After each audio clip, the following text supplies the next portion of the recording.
Hello everyone, welcome to this course entitled Viscous Fluid Flow. I am Professor Amoresh Dalal from the Department of Mechanical Engineering at Indian Institute of Technology, Guwahati. Viscous Fluid Flow is a fluid mechanics course as an advanced point of view in which we will discuss more about the viscous fluid flows. As a prerequisite, you need to have credited the basic fluid mechanics course in your undergraduate level. So, first let us discuss about the course outline. So, in module 1 we will discuss about the preliminary concepts whatever you have already studied in basic fluid mechanics course, Lagrangian and Eulerian approach, Reynolds transport theorem, and from here we will derive the mass conservation equation and momentum conservation equation, which is known as Navier-Stokes equations. In week 2 we will have the exact solution of the Navier-Stokes equations for steady one dimensional rectilinear flows. Here we will consider plane quake flow, which is actually the shear driven flow. Then we will consider plane Poiseuille flow, which is purely pressure driven flow. Then plane Poiseuille flow with slip, thin film flow, and we will discuss about combined Couette and Poiseuille flow. That means it is combination of shear and pressure driven flow. In module 3 we will study the steady axis symmetric flows. First we will consider the pipe flow, and the exact solution of fully developed pipe flow is known as Hazen-Poiseuille flow. Then we will consider thin film annular flow, then steady flow between rotating cylinders. In module 4 we will consider tangent one dimensional unidirectional flow. Here we will discuss flow near a plate suddenly set in motion, which is known as Stokes' first problem. Then we will consider flow due to an oscillating plate, which is known as Stokes' second problem. Then we will consider tangent plane Couette flow and tangent axis symmetric Poiseuille flow. In module 5 we will solve steady two dimensional rectilinear flows. Here we will solve flow through rectangular duct, flow through equilateral triangular duct, and flow through elliptical duct. In week 6 we will discuss about the lubrication theory, which is kind of creeping flow. Here we will discuss about the Reynolds equation of lubrication, slipper bearing, journal bearing, piston ring lubrication, and two dimensional lubrication. In module 7 and 8 we will discuss about laminar boundary layers, where first we will introduce the boundary layer equations, then we will derive the equations for flow over a flat plate, and using suitable similarity variable approach we will derive the Blasius equation. Then we will discuss about the momentum integral equation. In module 8 we will consider non-zero pressure gradient for a flow over a curved plate or wedge, and we will derive the Faulkner-Scan equation, and we will show the solution of this Faulkner-Scan equation. Then Karman-Paulhaussen approximation we will discuss, separation of boundary layer and wake behind circular cylinder, and we will discuss about vortex shading. In week 9 we will discuss about the free shear flows, self similar solution of free shear flows, flow in the wake of a flat plate, free shear layer between two different stems. In week 10 we will introduce the stability theory, where first we will derive the Orr-Sommerfeld equation, we will discuss about the Rayleigh's theorem, stability envelope, Square's theorem, and we will also solve some stability problem for some simple parallel flows. In module 11 and 12 we will discuss about the turbulent flows. First we will derive the Reynolds average Navier-Stokes equations, then we will discuss about the external and internal turbulent flows, Prandtl mixing length hypothesis, and we will discuss about the universal velocity profile on flat plate. Then in last module we will have the integral solution of turbulent boundary layer flow, and we will derive this K epsilon model, and we will discuss other two equations turbulence model. So, for this course mostly we will follow the viscous fluid flow book by F.M. White. You can see here. So, this book you can have as textbook. In addition, you can follow these books as reference books: Papanastasio, Giorgio and Alexandrou, Viscous Fluid Flow, CRC Press; Sherman, Viscous Flow; Ockendon and Ockendon, Viscous Flow; Schlichting and Gersten, this is specially for boundary layer theory. In addition, you can have other basic fluid mechanics books which you have already studied in your undergraduate level. So, in today's class we will first discuss about some preliminary concepts which you have already studied. First, let us discuss about the what is fluid. So, first let us define what is stress. So, if any force is acting on some elemental area, then stress is defined as the force per unit area. So, normal component of this stress is known as normal stress, and tangential component of the stress is known as tangential or shear stress. So, now we will define the fluid. So, if you can see that, let us say one stationary fluid is there. So, this is the stationary plate and this is the fluid layer, and if some tangential stress is imposed on this fluid layer, then you can see it will continuously deform. So, at time t is equal to 0, if this is a vertical line 0 1. So, if some shear stress is applied on this fluid layer, then obviously it will continuously deform, and this line vertical line, initially it was vertical line. So, it will deform as 0 2 and 0 3. So, we can define a fluid as a substance that deforms continuously when subjected to a tangential or shear stress, however small the shear stress may be. So, a fluid is a substance in a gaseous or liquid form. Next, we will discuss about the concept of continuum. In the study of fluid mechanics, it is convenient to assume that the gases and liquids are continuously distributed throughout a region of interest. That means, the fluid is treated as continuum. So, with the continuum assumptions, the fluid properties can be assumed to exist at all points in a region at any particular instant in time.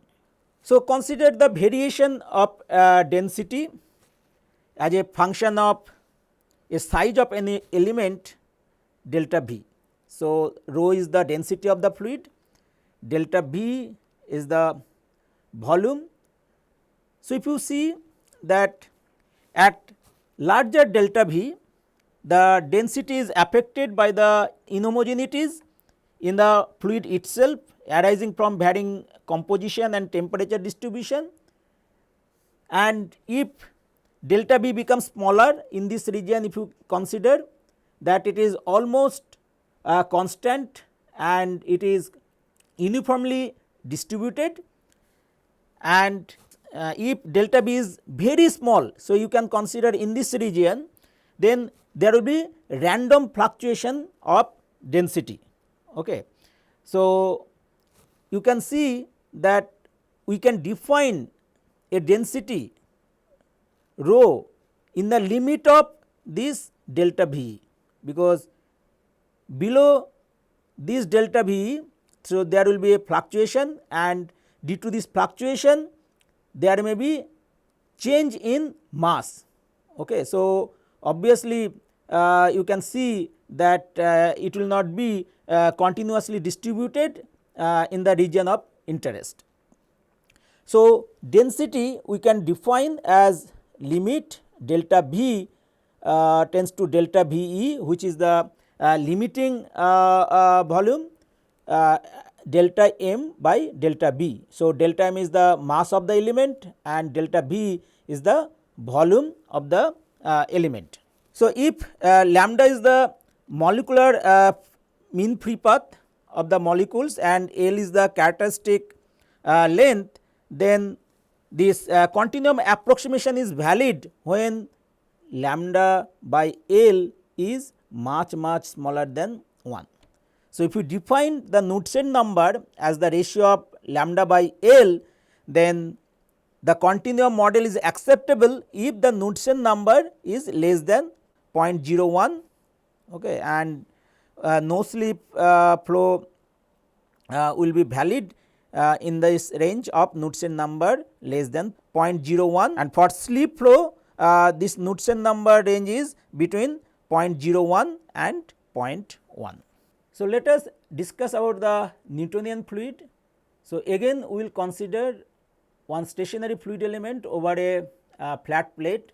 So, you can see, so this is the flat plate which is stationary, and this is the fluid layer, and the upper layers some force you applied in the tangential direction, and due to that there will be a shear stress.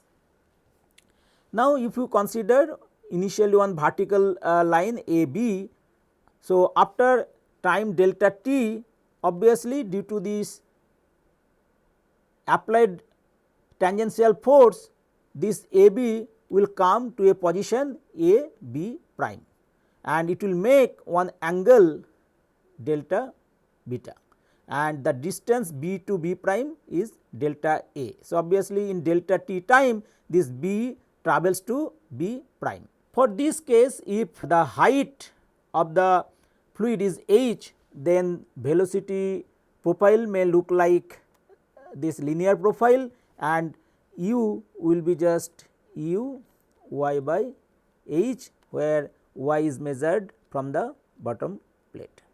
So, thus you can see that a velocity gradient is developed in the fluid. So, in a small time delta t increments an imaginary vertical line A B in the fluid would rotate through an angle delta beta, and it will have the position A B prime. So, with this if you consider tan delta beta, then you can write from here, you see it will be delta A divided by h, delta A divided by h. And what is delta A? So, delta A is the distance, okay, travelled from this B to B prime in time delta t. So, if u is the velocity of this upper layer, then u into delta t. So, obviously if delta t tends to 0, then you can see delta beta also will be tending to 0, because it will make very small angle, and tan delta beta you can write as delta beta. So, from here you can see delta beta you can write as, so delta A is u delta t divided by h. So, from here we can define rate of shear strain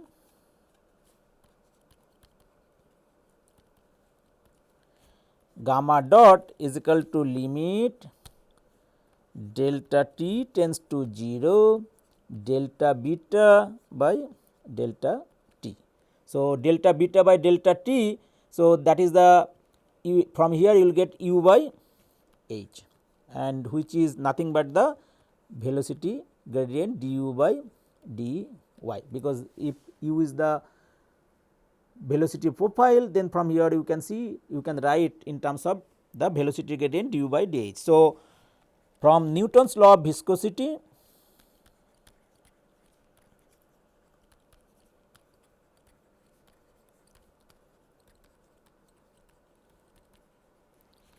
we can say that the shear stress, this is the applied shear stress, the applied shear stress tau is proportional to the rate of shear strain gamma dot.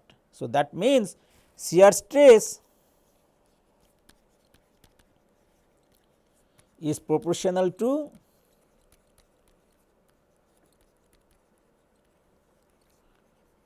rate of shear strain.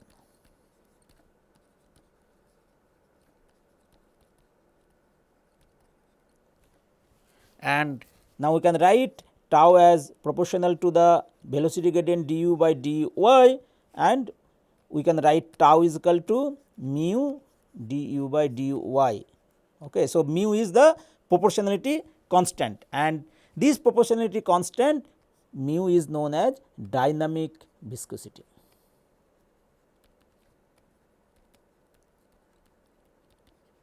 Okay. Its unit is kg per meter second, okay.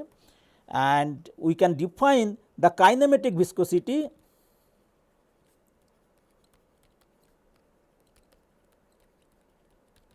nu as dynamic viscosity by density of the fluid rho, okay. And its unit is meter square per second. Okay. So, you can see if the shear stress of a fluid is directly proportional to the velocity gradient, then the fluid is said to be a Newtonian fluid. So, many common fluids like air, water, oil, mercury, these are all Newtonian fluids. So, we have seen that if shear stress is directly proportional to the shear strain rate, then obviously those fluids which obey this law, those are known as Newtonian fluid, and the other fluids which does not obey this linear relation, then those are known as non-Newtonian fluid. So, fluids for which the shear stress is not linearly related to the strain rate are designated as non-Newtonian fluids. Okay. So, in these cases shear stress we can define as m du by dy to the power n. So, where m is the consistency index and n is the flow behavior index. So, in general way, if we define that tau is equal to mu du by dy, then this is known as apparent viscosity, and this apparent viscosity now from these two relations we can write as m du by dy to the power n minus 1. So, you can see obviously for Newtonian fluid this shear stress is linearly varying with strain rate or shear rate. Okay. So, this is the Newtonian fluid, and if you can see this apparent viscosity, in this case obviously it is mu, it does not vary with the shear rate. So, you can see it is constant for Newtonian fluid. Now, for non-Newtonian fluids there are different kinds of fluids. So, one is shear thinning fluid. Okay. So, this is the shear thinning fluid. So, for shear thinning fluids the apparent viscosity decreases with increasing shear rate. So, the harder the fluid is sheared, the less viscous it becomes. Okay. So, for the example of shear thinning fluid is the colloidal suspensions, polymer solutions, and for shear thickening fluid you can see the apparent viscosity, this is the apparent viscosity increases with increasing shear rate. Okay. The harder the fluid is sheared, the more viscous it becomes. So, the example of shear thickening fluids are water corn starch mixture, water sand mixture, and for Bingham plastic you can see it requires a minimum shear stress to cause the motion. Okay. After that it linearly varies. So, once the yield stress is exceeded, it flows like a fluid. So, the example of Bingham plastic is toothpaste. So, next we will discuss about the laminar and turbulent flows. So, you can see the laminar flows are very ordered flows with smooth streamline. So, in laminar flow fluid moves along smooth paths, and viscosity damps any tendency to swill or mix. Whereas the turbulent flow is highly disordered fluid motion characterized by velocity fluctuation and eddies. So, this fluid moves in a very irregular paths and it is having efficient mixing and velocity at a point fluctuates. So, Reynolds number is the key parameter in determining whether or not a flow is laminar or turbulent. So, you know the Reynolds number we define as the density of the fluid, some characteristic velocity u and characteristic length L divided by mu, which is the dynamic viscosity of the fluid, where u is characteristic velocity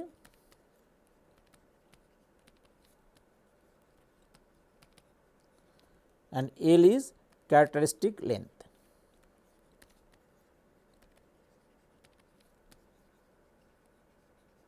So, the characteristic length and the characteristic velocity depends on the type of flow you consider. So, if you consider external flow, let us say flow over a flat plate, then obviously characteristic length will be the length of the flat plate and the characteristic velocity will be the free stream velocity u infinity. If you consider internal flows, let us say flow inside a circular pipe, then generally we consider characteristic length as the diameter of the pipe and average velocity as the characteristic velocity. So, for external flow, if you define this Reynolds number based on this free stream velocity and the length of the plate, then the flow becomes turbulent if Reynolds number is greater than 5 into 10 to the power 5. So, you can see that for flow over a flat plate,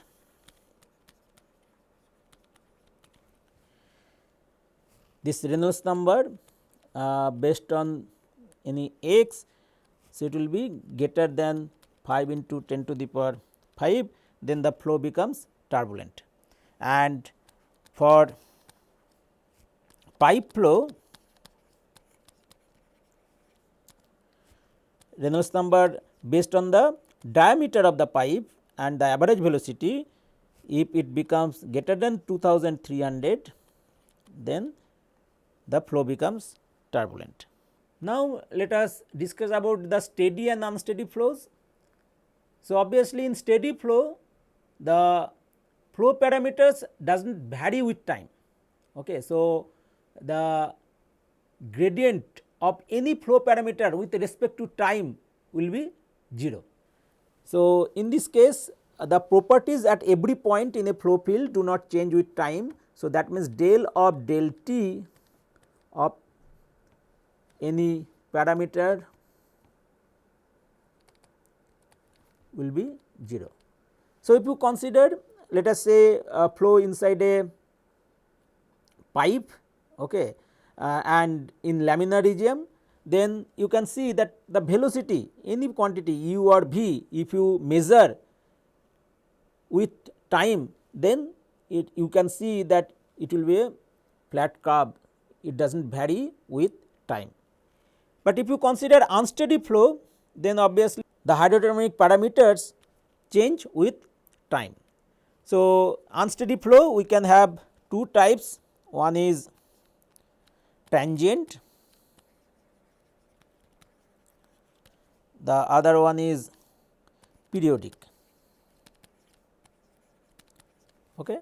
Say if you consider the flow over a circular cylinder,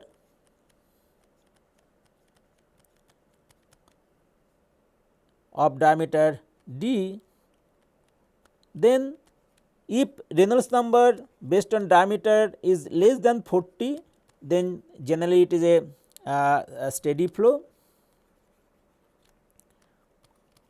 and if Reynolds number based on diameter is greater than 40, then it become unsteady.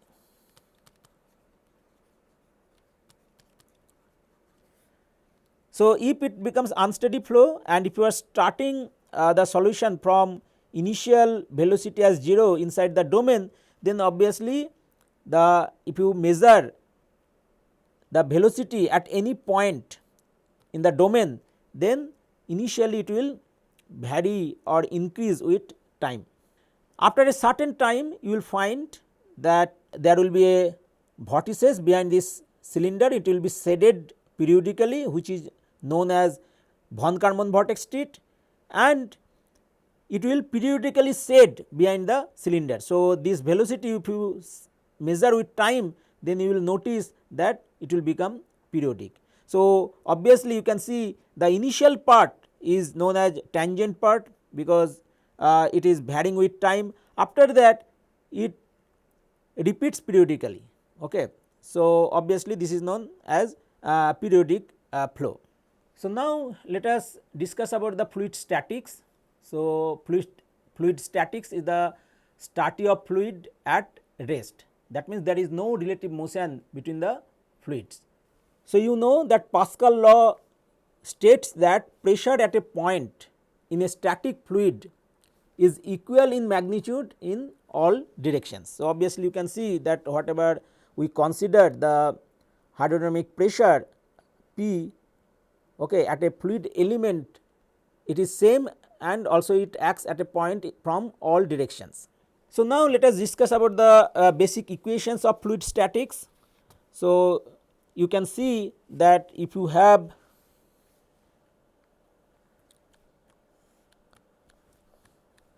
one fluid volume, let us say this is V, and you have one elemental fluid volume, that is dV, and this is your y direction, this is x and this is z. So, obviously you can see that any body force acting on this elemental fluid element dB, let us say it is B. Okay. If you consider one elemental fluid area and the normal, outward normal is n, then obviously you can see that pressure will be acting on this fluid element in opposite direction. So, it is P, because P you know that is always compressive in nature. Now, if we consider that B is the body force per unit mass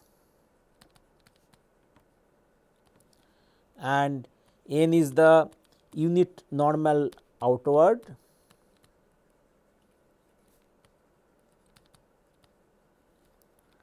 and P is the pressure, then you know the body force, obviously it is acting on the elemental volume dB. So, rho dB is the elemental mass. So, rho b dB is the body force acting on this elemental volume, and if it is acting on this total volume V, then we have to integrate over the volume.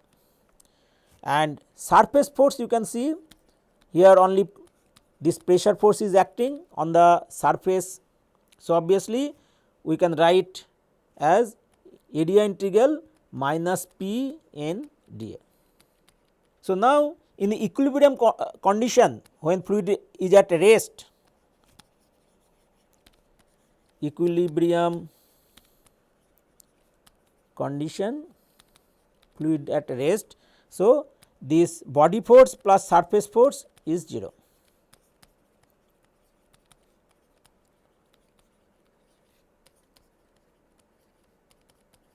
So, obviously from here you can see that if you use the Gauss divergence theorem, then you can convert this area integral to volume integral, and you can write it as minus volume integral grad P dV, okay, using Gauss divergence theorem.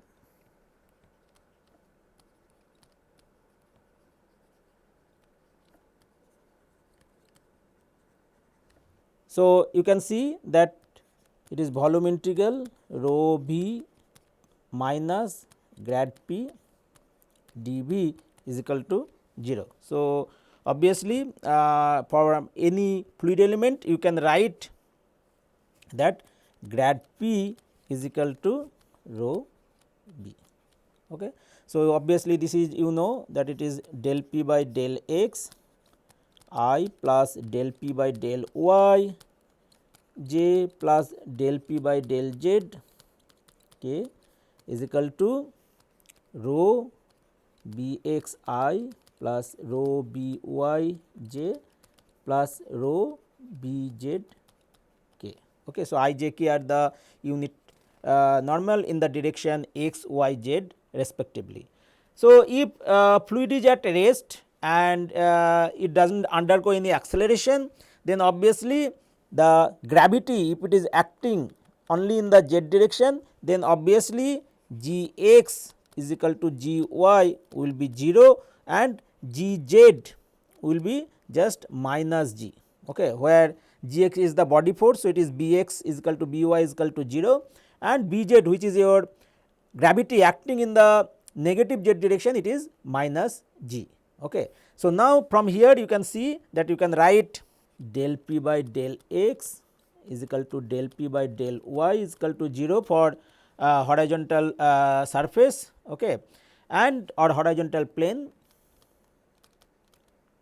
because there will be no change in the pressure, because pressure acts in equal magnitude from all directions. So, obviously, this will become 0 and you can see that del p by del z will be just minus rho g, okay, because g z is minus g, because you can see that dp is negative if dz is positive. That means, the pressure decreases as we move up and the increases if we move down. So, obviously, del p by del z is equal to minus rho g. If we assume incompressible fluid,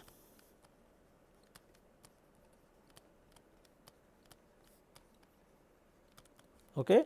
So, now if you integrate this, then you will get, you can write dp is equal to minus rho g dz and you will get p is equal to minus rho g z plus some constant c. Okay. So, here p is the hydrodynamic pressure and p plus rho g z. So, you can write also p plus rho g z is equal to c. So, this p plus rho g z is known as piezometric pressure. So, this is known as piezometric pressure.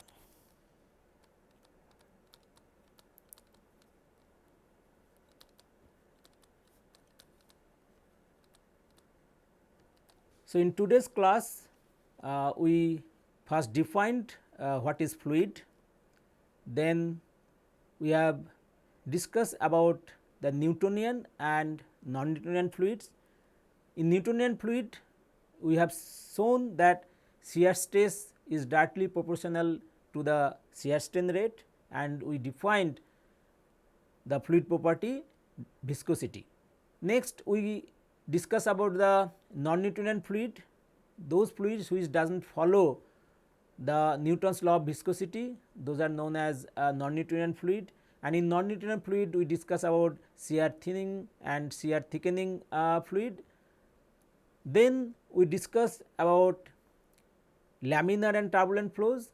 So, for external flows, when we consider flow over flat plate, so if Reynolds number based on the plate length, if it is greater than 5 into 10 to the power 5, then the flow becomes turbulent. For internal flows, if we consider flow inside a pipe, then the Reynolds number based on diameter, if it is greater than 2300, then the flow becomes turbulent. Next, we discuss about the steady and unsteady flows. So, obviously, if any parameter like velocity, pressure does not vary with time, then those are known as steady flow. And for unsteady flow, obviously, if you measure any quantity like velocity or pressure at a region inside the domain, then obviously it will vary with time. We considered flow over a circular pipe of diameter d. For this particular case, if Reynolds number based on this diameter is less than 40, then the flow is steady, and if it becomes greater than 40, then behind the cylinder the vortices will be shaded periodically and the flow becomes unsteady. Then we discuss about the basic equation in fluid statics. So, obviously, we know that P is the pressure acts normal to the surface and it is compressive in nature, and we have shown that if it is a horizontal plane, then in x and y direction the gradient of pressure in these x and y direction will be 0, and in vertical direction the gravity g will be acting in the negative z direction and del p by del z becomes minus rho g. And for incompressible fluid, as rho is constant, you can integrate it and you can write p plus rho g z is equal to constant, where p plus rho g z is known as piezometric pressure. In the next class, we will discuss about the fluid kinematics. Thank you.